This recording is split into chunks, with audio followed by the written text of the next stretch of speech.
And speaking of psychotic conservative groups, Lewis, the Family Research Council is now talking about Don't Ask, Don't Tell. You're going to love this. Tony Perkins, we know Tony Perkins on this show. His new logic about repealing Don't Ask, Don't Tell is going to blow you away. And let me get it set up for you here, because it's not, I can't understand what he's talking about. And maybe you can. Take a listen. You've been in the military since 1996. You've seen various theaters of action. What are your concerns as you reflect on the conversations you've had with others in uniform? Yes, sir. Well, everybody knows that the military lives in close quarters. Whenever you get a group of men and women who are deployed, privacy goes out of the window. There are a lot of physical issues, financial stuff. I got with me a card here. It's the Soldier's Creed. It has the warrior ethos on it. And part of the warrior ethos is, I'll always place the mission first.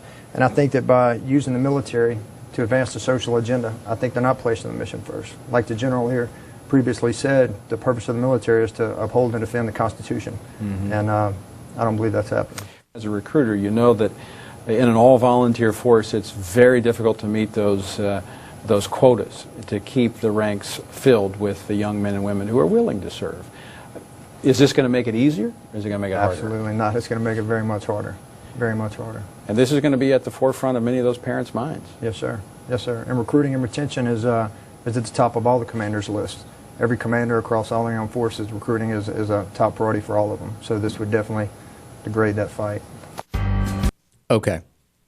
Ridiculous. The social agenda, he's saying that letting gays serve is a social agenda and not putting the mission first. Right, but it's the exact opposite. But forget about that. You're absolutely right. But there's an even dumber argument being made by the very despicable Tony Perkins. He's suggesting that we would need the draft if Don't Ask, Don't Tell is repealed because we just wouldn't get enough people. Does he have any idea how many people have been discharged, turned away, or just never applied to the military because of Don't Ask, Don't Tell? It's amazing. I mean, Don't Ask, Don't Tell being repealed could prevent us from even needing a draft. That's the reality. This is a case where Tony Perkins doesn't just get it slightly wrong, but it's the exact opposite. It's 180 degrees different, or 360 degrees different, as Sarah Palin would say. He is just completely wrong on this one. We've already done a study, and even though John McCain doesn't like it, as we talked about, he says it's the wrong study, we need another study, we need hearings. The study is very clear. There would be no negative effects, no mass exodus. It might even help the military. Who could imagine, Lewis, repealing Don't Ask, Don't Tell could actually help the military? Fancy that.